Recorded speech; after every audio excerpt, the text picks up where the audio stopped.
So today we are talking about stats and trends. This is the class that's going to be showing you how to find statistics and analyze the market in a particular way with some of the programs that we have available. We're going to start in Prospector Plus, and we're going to take a look at the preferences and how those preferences apply to things like our hot sheet searches. So we did the preferences in some previous classes. Now we're going to do the preferences for your hot sheets. From there, we're also going to run a simple search to analyze some statistics within particular areas, to analyze the information that you're looking for. From there, we're going to talk about Trend Vision. This is a macro version of these hot sheets. It's going to show you long period trends of particular regions or areas within our coverage area. So that's a way to analyze your market. There's various reasons why you might want to analyze your market, whether it's diversifying your farm area, if you want to expand to another area, if you want to follow up with some clients in your area, it's really helpful to have these resources available and know what's going on in your neck of the woods. So now that we got what we're going to be covering today, let's go ahead and jump right in. I've already gone to prospector.metros.net. I've entered my ID, my password, and here I am. So the first things first is we're going to launch into Prospector Plus, and that's this little button right here. Anytime you click on a product or an icon or a link, it's going to open up in a new tab to give you that program. Now here we are in the Prospector Plus homepage, and our first stop today is the preferences. So to access your preferences, you're going to come right up here to where it says admin, and we're going to come right down here to where it says your preferences. Now what I like to say about these preferences is these are your defaults. This is what do you do 90% of the time, so you don't always have to make these exact changes every single time. It's going to save you a lot of time and a lot of headache so that you don't have to keep doing the same thing over and over again. So what do you do 90% of the time? That's my usual expression with this. Now today we are focusing on the hot sheet default. So let's go ahead and click on that. Now right here we have the hot sheet results display format. Now when I'm running searches for properties, I'm focused on the individual listings. So when I'm using my searching, I'm looking for individual listings. That's why I really like this one-line grid view. But when I'm looking at a hot sheet right here, I'm concerned about those individual listings. I'm concerned about the area. I want to know how many new listings there are, how many sold listings there are, because that's going to help me shape what I need to know about my area. So when it comes to the hot sheet standard, I really like how the data is displayed. So that's why I have that set as my preference. And I could always change it when I'm in the hot sheet. I can change it right here if I needed to change it to maybe my hot sheet with pictures if that's what I wanted, but I like this the way it is. Now for the time, this is saying how far back do you want to look for changes? And I like to look 15 days back. You can also do a date range if you want to. 15 days is the max. Now you can also choose how those results are sorted. I like to sort mine by on market, status, and then price per square foot. That's just an example. I could also do it by price of the listing. Really, there's no right or wrong. It's just what do you prefer? How do you like your properties to be organized? And then moving down, we have the changes. Right here for my changes, I have them all blank because what that means is when I run a search, when I open up the hot sheet search form, all of these are going to be deselected. That means I'm going to search for all of those changes. If you are only using this form for, let's say, looking for expired listings or new listings or even price reductions, you can have those selected if that's all that you want to use it for, but I like to search for all changes. And since we'll also be using the hot sheet map just briefly with the map defaults, I can look for active, pending, and closed listings. I can have those all set up, but I can also temporarily hide the results by clicking that little checkbox right there. That's going to temporarily hide all of the results until I put in the information that I need. I focus in on the area that I want, and then I can click show results. And to me, that just makes a little bit more sense and makes my life a little bit easier. So now that I have all those preferences saved the way that I want, I'll just click save right up here in the top left corner. Now it says that those changes have been saved. Perfect. So now that I have that set up, let's go ahead and let's go under our searches right here. And this is where you can see all of your searches. And let's launch that hot sheet search. So I'm going to click on that. Now, as you can see, my page might look a little bit different from yours. Again, that's because of the preferences. So right now mine is set to 15 days back. Yours might be defaulted to a date range. It's really up to you. I like the days back though. Now we're going to be looking 15 days back, and if anyone wants to type in a particular area that they're interested in, Grass Valley, Woodland, Manteca, Tracy, whatever you want, go ahead and type that in and I'll take the first selection. As you're typing those in, I'll just keep coming through here and listing off some of these individual fields that if you're wondering about what this form does. Let's see, so changes to include. So what I'm looking for is what has changed within the last 15 days. Now I can target expired listings, particularly. I can target price increases or reductions, particularly, but leaving them all blank searches for all changes. Now sometimes people will ask me, Anthony, I want to target expired listings. Do I select expireds down here or do I select it down here? What is the difference between the two? Well, the difference is these are the current statuses of all of the results that you're going to pull up. And these are the recent changes that have happened. So if I was targeting expired listings, I would suggest that you select it once here as well as right here, because you're going to pull up all of the properties that have expired within the last 15 days that are still expired. Another example would be, I want to target recently reduced prices. I want to target properties that have dropped in price for my buyer. Well, then I would suggest that you select price reductions right here, as well as active, because if you have a buyer, it wouldn't make sense to find a property that reduced in price 2 weeks ago and then recently went to a pending or a closed status. That wouldn't help your buyer, right? So that's why I would select the current status as active and the recent change as price reductions.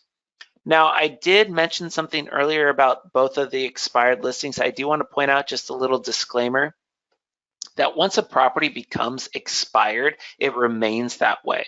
So if I ran a search for expired listings and I also pulled up all the expired listings that are still expired, and let's say that happened 2 weeks ago, I would highly suggest you take that address of that listing and run it underneath an address search right down here, because that property could have been re-signed with a new agent already and have a new listing number. So I just wanted to point that out very quickly.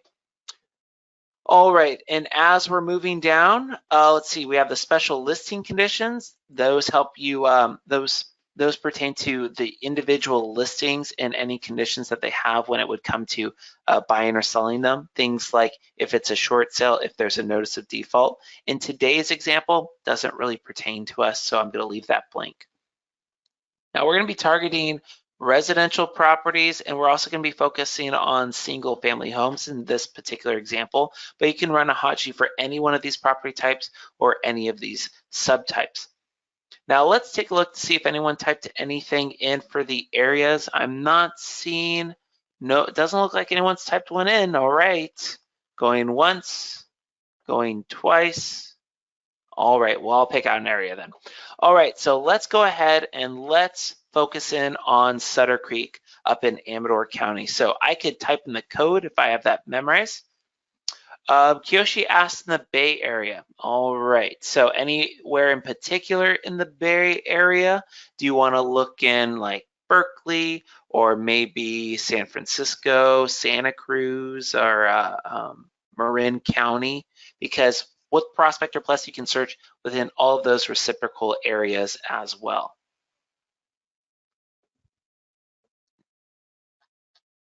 All right. Why don't we go ahead and let's search in the Tri-Valley. So Kiyoshi, I'm not too familiar with the Tri-Valley, and I'm not certain what that would be classified under. Is that what we can do is we can look it up by county. So right here in the little county lookup area, Livermore, perfect, that one's easy.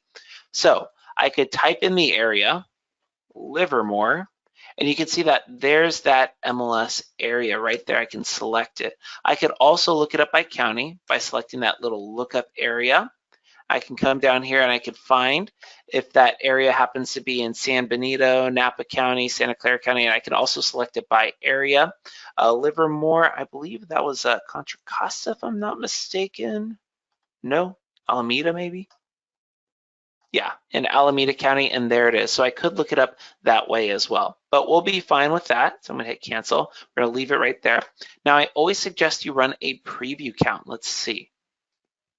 So without putting in any more restrictions, just for residential single-family homes in the Livermore area, there are 210 listings. That's what it says, listings right there. Now that's a little deceptive. What it's actually saying to you is within the last 15 days, there have been 210 changes to properties within that area. So let's take a look by clicking view results or search right there. Let's go ahead and click on that. Let's see what is happening in Livermore.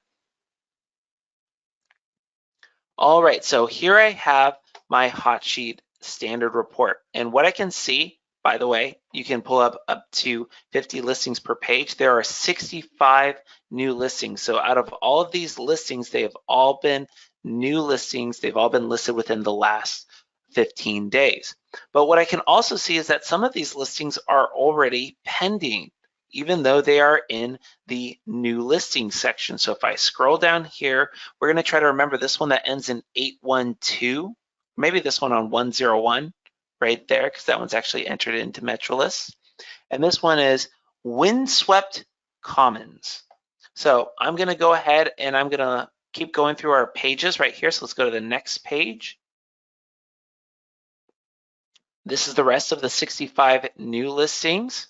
Here are 3 back on market, 2 price decreases, 67 pending, and we are Windswept Commons. So this property is actually in this search results twice. That's why it's not 210 listings, it's 210 changes, because there have been 2 changes to the same property within the last 15 days.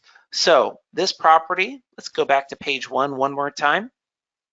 This property on, where did it go? Moving down. It was Windswept Commons, I believe. Wait, it was down here, I believe. Yeah, there it is, Windswept Commons. So what we're looking at right here is it's saying that on the 6th of May, it was actually a new listing. This property was listed on the 6th of May, which was 12 days ago. And within that time span, it actually made another change and it went to a pending status on the 11th. So that was 7 days ago. So within such a short amount of time, it went from an active status to a pending status, which, surprise, surprise, that means that properties in this particular area aren't staying on the market very long. That is indicative of a seller's market because there's low inventory. And I think we all know by now that we don't need a whole form to tell us that there's low inventory in our area, but this is a nice way to actually see it, especially for little areas that you're not familiar with. Maybe Livermore is a highly sought out area, but maybe something further east like Oakdale is not. So that is something that you can use to help identify target areas. So another example, let's see, so what else do we have? We have pending properties. We can go to the next page, right down here. These ones went to a closed status. Go to page 4. Here we have page 4, excellent, fantastic. And then on the last page, we have the rest of the closed properties. There is our expired listing. It is still expired. And then we also have 4 inactive properties. Hold means that they still have a contract with the client, and cancel means that that listing has been canceled. So those ones are also fair game.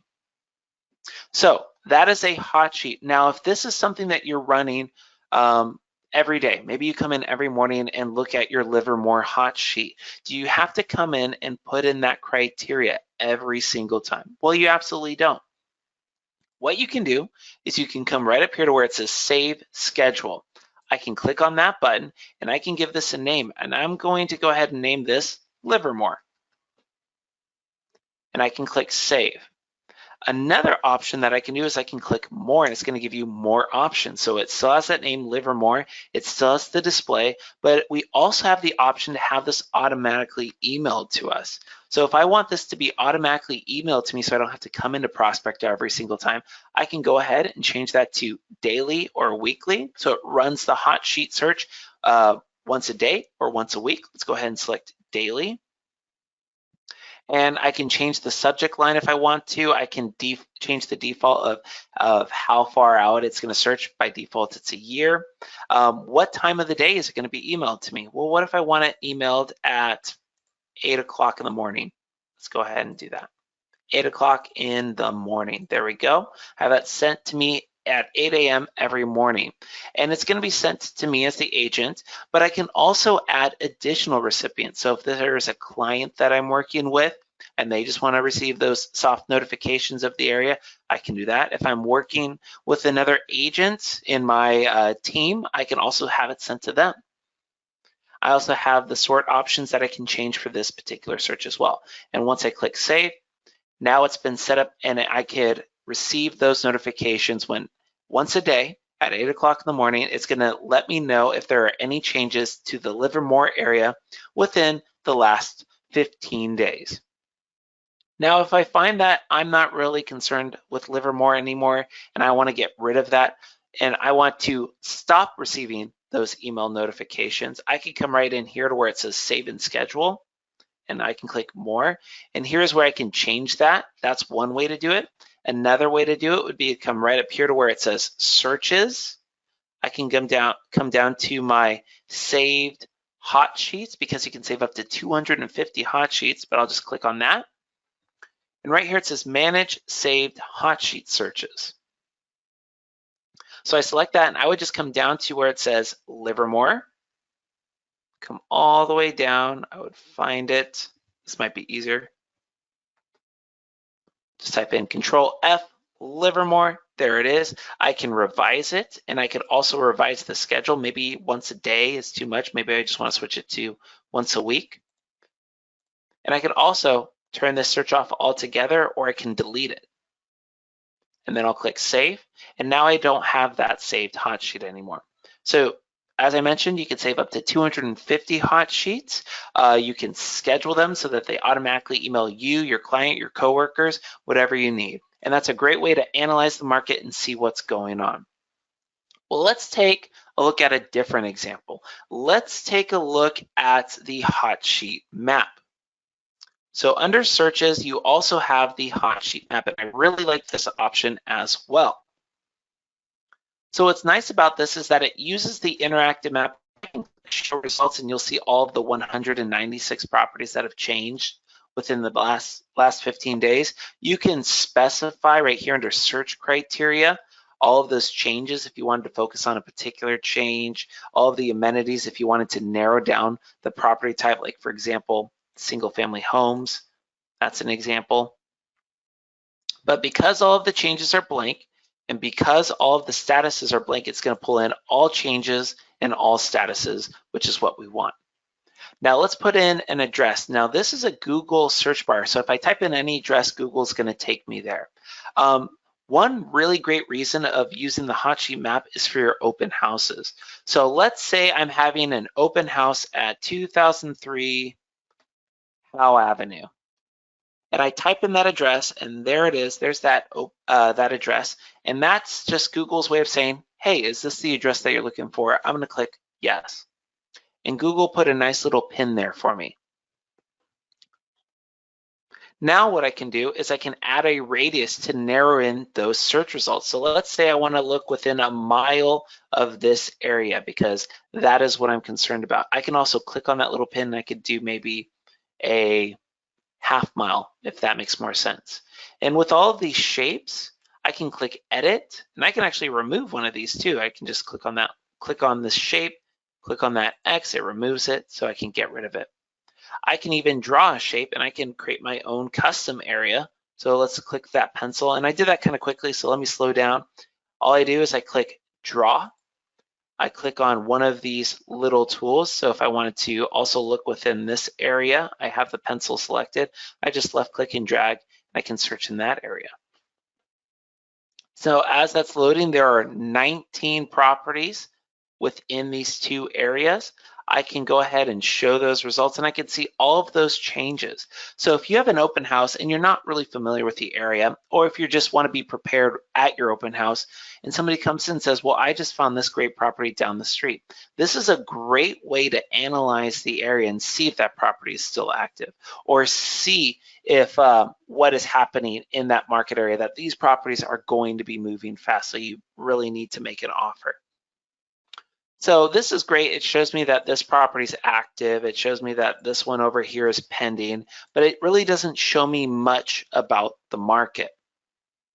What I like to do is I always click on displays, because this is what I do 100% of the time. I click displays and I take these same exact 19 properties and I pull them through into a HotSheet standard report.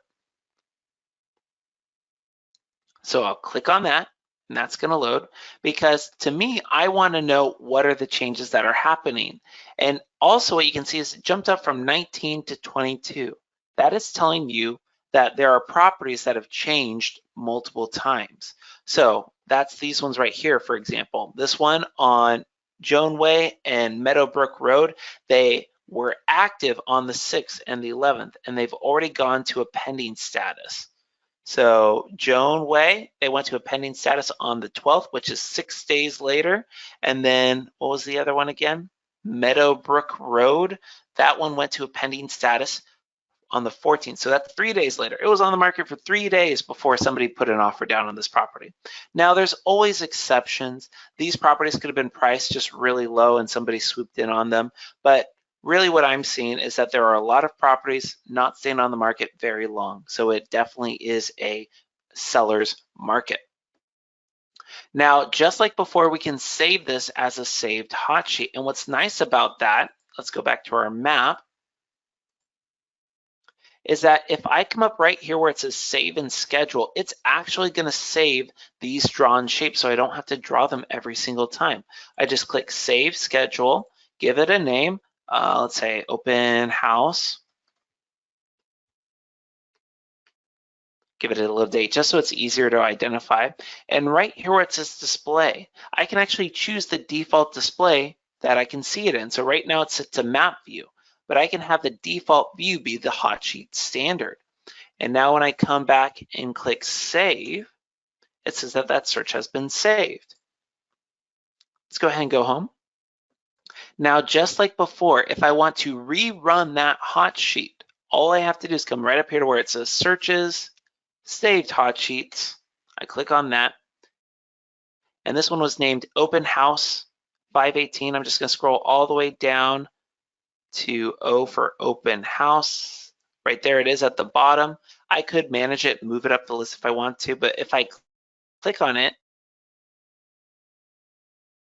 I don't have to put in the criteria every single time. Today, there are 22 changes that have happened. Tomorrow, there might be 25 because 3 new changes happened.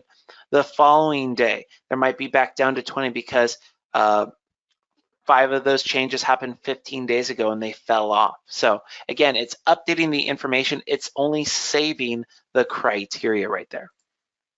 So those are our hot sheets and our that is the hot sheet and the hot sheet map, how you can schedule it so that it will notify you and send you those results. So that's really helpful. And also how to manage those hot sheets. Now let's switch gears. Let's go ahead and run a search. Now we did, let's see, we did Livermore last time. Let's mix it up. Let's go ahead and let's run a search in the, let's go ahead and run a search in, how about Santa Cruz? That sounds fun. So right down here we have residential, single family homes. That's what we're going to target today. Active. We can narrow it down to properties with special listing conditions like short sales or properties in foreclosure if we wanted to, but let's not do that today. Now within the area, Santa Cruz happens to be an MLS Listings, which is one of our reciprocal partners. So when I run a search for Santa Cruz, it will pull in all of the listings from that area. In fact, let's actually focus in on Capitola, which is in that same county. So I'm just going to start typing it in. There it is. I could type in the code if I had that memorized. I could have also looked it up by county. Let's just go right here like this. And without narrowing it down too far, let's go ahead and run a preview count. And there are 3 active listings in Capitola is what it's telling us. But let's also pull in all of the pending and closed listings. And now let's see how many results we have. 43 listings. That's all right. Let's actually change base. Let's go for the whole county because I want a lot of results. Let's go for the whole county of Santa Cruz. So I'm just going to come right down here to Santa Cruz. Oh wait, that's too far south. There it is, Santa Cruz right there. And if you're wondering how these are organized, they're organized in alphabetical order first by our primary coverage area. So MetroList covers everything from Amador down to Yuba County. Then we have our reciprocal partners, everything from Alameda down to Sonoma County. Those are MLS listings, Paragon, San Francisco, and Berries. You can still search within those areas, which is what we did for Livermore. And then we have areas outside our coverage area, everything from Alpine down to outside of California. So if you do have a listing and you're a MetroList subscriber and you want more exposure, you can also list that property within MetroList, even though it might be in Tuolumne or Sierra or any of these other MLS areas. So let's go ahead and let's select, we selected Santa Cruz County, and let's select all of the properties within Santa Cruz. Let's just click check all and OK. And now they're all populated. Let's run a preview count. That's a lot of listings in that whole area. Let's narrow this down to things that have closed within the last 2 weeks. I'll click days back. Now it should drop us down a little bit. And now we're down to 460 listings. So there are 460 single family homes that are active, pending, or closed within the entire, or active, pending, or closed within the last 2 weeks within the entire Santa Cruz County. Now I can pull up to 500 results, but let's go ahead and click view results right there, or search. It takes you to the same place. We have 10 pages of results right there. And here are all of those properties within that whole area. So what I can do is I can click stats right here, and that's going to give you the quick stats. So this is just a nice little breakdown to give you an idea of what we're looking at. You can also collapse that into just some smaller figures there. You can also view, print the full statistics, and this is for all of them. It can be broken up into different property types. But I can click view, print statistics. And this is going to bring you into the statistical summary page. So right now it's set to stats only, but you can do charts and stats and charts. So here we have the statuses broken up right there for you, the aggregated statistics. We also have the bathrooms, the square footage, approximate lot size, approximate lot size square foot, year built, listing price per square foot. Just a lot of information on this particular area so you can be aware of what's going on over here. Days on markets. And then also this is branded to you. And this is branded because you can print or email this report to your clients. Now, also what we have are these reports right here. These are more of the classic reports that we've had.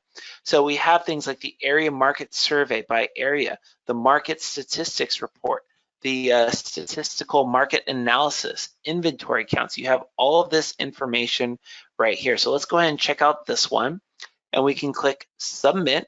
My new tab opens up, and here we have the area market survey by MLS area. So we have Davenport, Bonnie Doon Central, and you can see all of that information. So that's one report. I can print this, or I can open this up as a PDF. If I close out of that tab, I could also maybe do this market statistics report. Let's check that one out. Now, if you're wondering why mine has the search criteria up here at the top, that's because under my preferences in the general tab, I have that selected.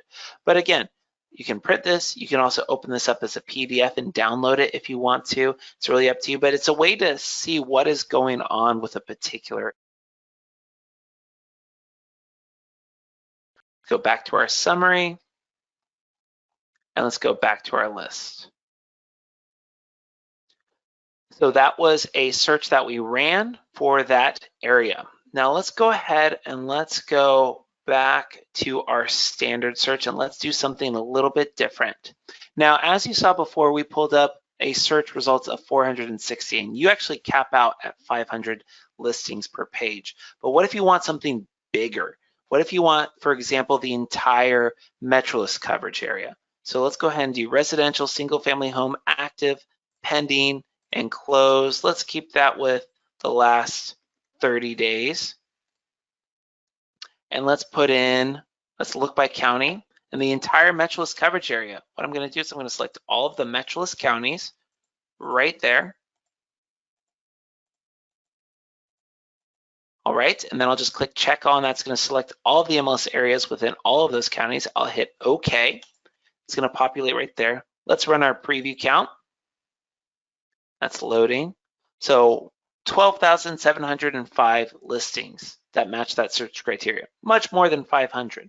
But I don't have to actually run that search and pull up those listings. I can actually run statistics right from here. So I'll click that statistics button. Hopefully my computer doesn't start smoking and catching on fire. Oh, here we go. And it's starting to pull up all of that information. Again, I can do charts only, stats and charts. I can see all of those properties broken down. So you don't have to look at the results before you can see the stats. You can actually do it before you even run your search. And again, your reports, and you can print and you can email. All right, so what we've done so far is we've updated our preferences, we ran some hot sheets, we also ran a search, and we looked at the Metrolist statistics. Now let's move on to the next thing, which is Trend Vision. Now Trend Vision is a tool that's included with your subscription. There's no additional cost there, but you can access it in various ways. One way is to come right up here after you've launched Prospector. You can come up here to Trends. That's one way to launch it. Another way is right here from your MLS dashboard. You can come right here to where it says Trend Vision, and I can select that. And that's going to load up. Now, like I mentioned before, this is more of a macro view of your hot sheet, because what it's going to show you is the, how can I say this? This is going to show you what's been happening within a larger amount of time. The hot sheet can only show you within the last 15 days. This can show you years worth of data. So we're going to start by selecting the region. So right now we have it set to Metrolist. We also can focus in on Barry's, which is a reciprocal partner, as well as San Francisco. Now, the next step would be to select a location. I could do it by a community, a zip code, or a city. So for example, if I wanted to look in, let's say, Cameron Park, I can select that option. I could select multiple cities, I could select multiple zip codes or multiple communities, but I can't mix and match the boxes. So once I select a zip code, that's deselected. So let's stick with Cameron Park today. I can narrow it down by property type, price range if I want to, and then all of these features down here. Right now, the date range that we have selected is between February of 2020 to April 21st, but you can also do a custom date range.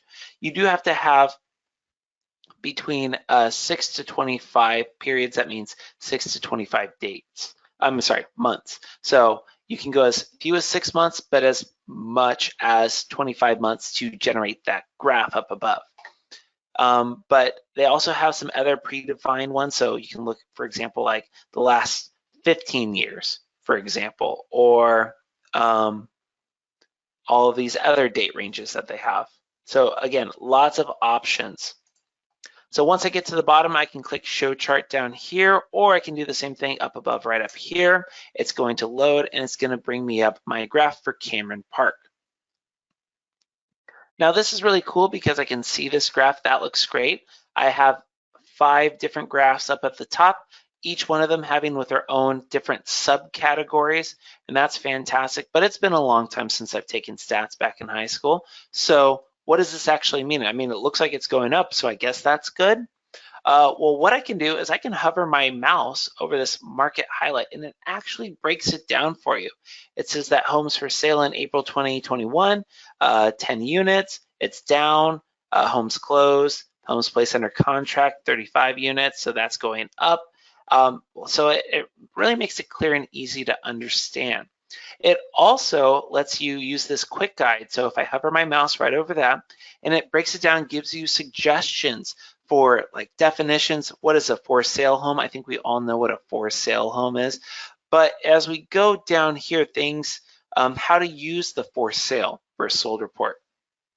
You can use the average price per square foot report to set a competitive listing price. So this is something that you can use in addition to your CMA reports. If it's trending upwards, that might be a good sign to list your property higher than what the comps say. So again, there's different options to use this report, what this data gives you, but I really like that it breaks it down for you, gives you some suggestions, and explains it very clear ways. Down below, you also have some little modules that show you current versus previous month, current versus same month 1 year ago, and current versus same quarter 1 year ago. And also it breaks it down into today's stats. So it's really nice to see all this information here for us. I can also export the data if I want to. So I just clicked on that. So if I wanted to export this and generate my own graphs, my own market analysis, I can use that as well. I can export that and upload it into a CSV file or something like that. As I move up, what else can I do with this? Well, I can email this, I could print this, and I could save this graph. It's kind of a funny story that one of our other trainers, Melissa, went out to her mailbox one day and she saw a postcard with this graph on it. And the reason it was so funny is because she knew that she probably taught the agent how to create this graph in the first place. So that's just kind of a funny little thing. But also what you can do is you can print a market summary. So let's go ahead and click on this. And this could not be simpler. I just click on that market summary button and you should see a pop-up that comes up. If this pop-up isn't coming up, it's probably because there's a pop-up blocker that's preventing that from happening. If you need assistance disabling that pop-up blocker safely, then just call our tech support team and they'll walk you through how to do that. It's very simple, very easy. Now here's the title. I can change it if I want to, but I can also brand this report to me. So all I have to do is I just type in my agent ID. This is the same one that you use to sign into Metrolis. And then you just click Get Agent Info. And from your profile, it will just auto-populate this information for you. Next, we click Market Summary. That downloads right there for you. It depends on which browser window you're using. I'm using Chrome, so it downloads right there. If you're on Firefox, it might be up here. Explorer, I think it's down in the middle. In Safari, I think it's down in your little toolbar there. But they all should work. And then I'm just going to open that up. So it's a 4-page document. It's branded to me. It looks clean, professional. It looks like I spent hours of research and playing with some sort of Adobe program to craft this nice report and creating these graphs, but really it took me just a couple of minutes. So it couldn't be easier. And it also has those market highlights right next to each one of those graphs. This is definitely a very good option if you wanted to print this or download this and keep it in your open house to really show people that this is what's going in the market. This is what's happening. It's a very cool option. I'm going to close out of this tab. Now, the last thing that I'm going to show you about Trend Graphics is that you can actually generate leads from this program as well. So all you have to do is come up here to where it says Post to Web. I'll just click on that. My mouse is having a hard time. There we go. There we go. All right. So this is something that I can do is I can post this to my Facebook or my website. All I have to do is come down here where it says Templates. It says standard. I could also do today's stats if I want to. The standard is the graph. Let's keep it with that. I can put in expiration date if I want to. If you don't put an expiration date, it's just going to continue to update, which is great. I can choose to generate leads from this post. Yes, please. Where do I want those leads sent to? Well, I want them sent to my email. Then, do you want to include the market highlight? That's that report that we just created. I'm going to say yes, and I'm going to hit continue. Here's a little preview of what it looks like. All right, fantastic. Let's click continue. Agree to the terms of use. Continue. And it loads. There we go. So if I have a WordPress website, I can copy this and embed it into that website. And the easy way to use this is just to use this little link option. I'm just going to copy that.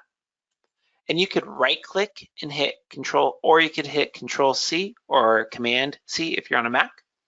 Then let's say we want to put it on our Facebook page. I'll just type in Facebook. That loads up. And then right here, what's on your mind?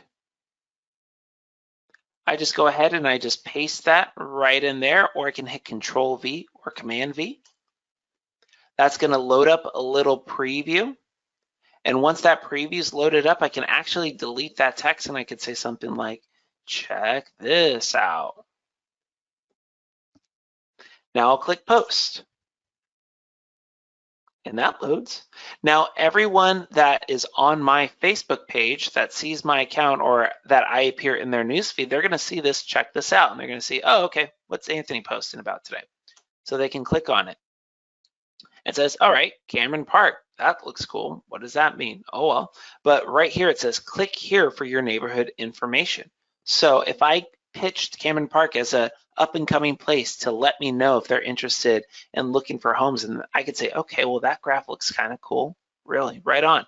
It has a breakdown right down here. Okay, that's neat. What about my area? I'm not in Cameron Park. What about Tracy, for example? Well, I can click here. And now I can select the region. It's still going to be Metrolist region, so they can't change anything there. But I could also change the community. I could also change the city. So let's just scroll right down to Tracy. QRST. I probably should have picked something up above, higher in the alphabet. There it is. I can click Tracy. I could stick to single family homes. And then I can put in my name. So this is going to be for, let's see, Barney Rebel. And they're going to put in their email address. And they could say, how is Tracy looking? Question mark. And they could put any additional contact information if they wanted to. So they click submit, and it loads. And this is what that client sees, the prospective client. You may have not even met them yet. All right, fantastic. Well, I just felt my phone buzz, so I'm going to open up my email and see what I got. And it loads. And it loads some more. What's happening behind the scenes is it's actually generating that report right here for you. Let's open that up so we can see it. So here's that report. It says, congratulations, you have received a new lead from Barney Rebel. This is his email. This is the information that he's looking for. And if you want to, as the agent, you can just copy and paste all of these graphs and these breakdowns and this information and send it right back to Barney Rebel at Anthony@Metrolist.net. Or you can even use this market highlight report that we created. Remember this? It automatically creates it for you. The only thing is that this one isn't branded to you. But again, you can just send this as an attachment if that works better for you. But at the end of the day, the important part is that you got their name, you got their email, and you got what they're interested in. So that's just a quick and easy way to hopefully generate a lead. And you have to actually send it to them. They can't do it by themselves.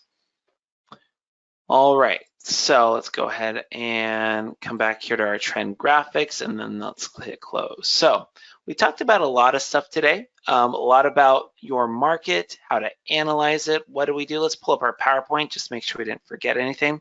We talked about our preferences, particularly our hot sheets and the interactive map very briefly.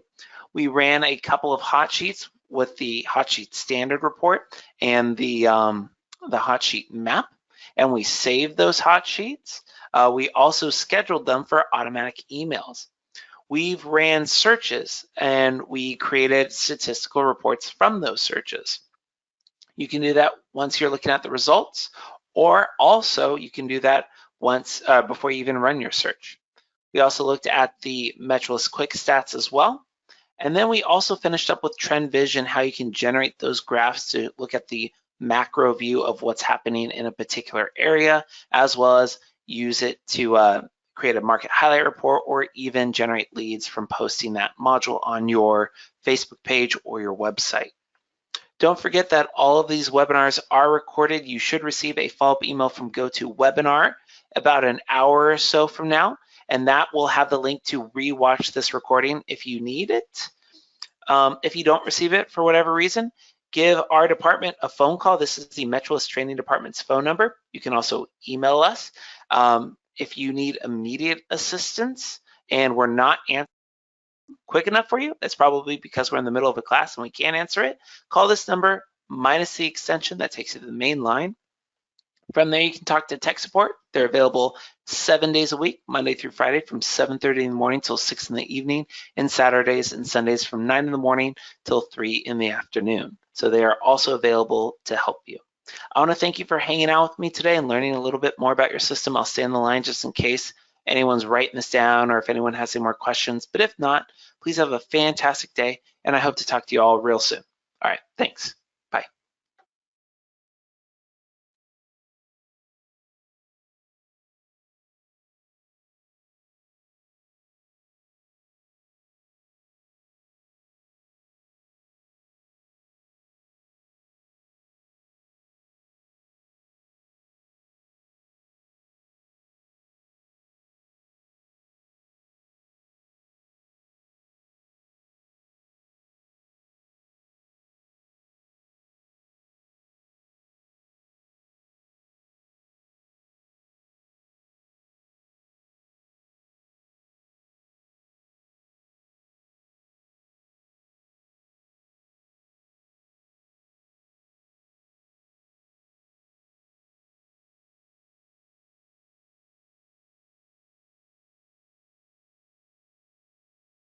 All right, I'm not seeing any questions coming through, so I'm going to go ahead and end this webinar so the follow-up emails can start being generated and sent out. But thank you again. Please have a great day, and I hope to talk to you all real soon. All right, thanks.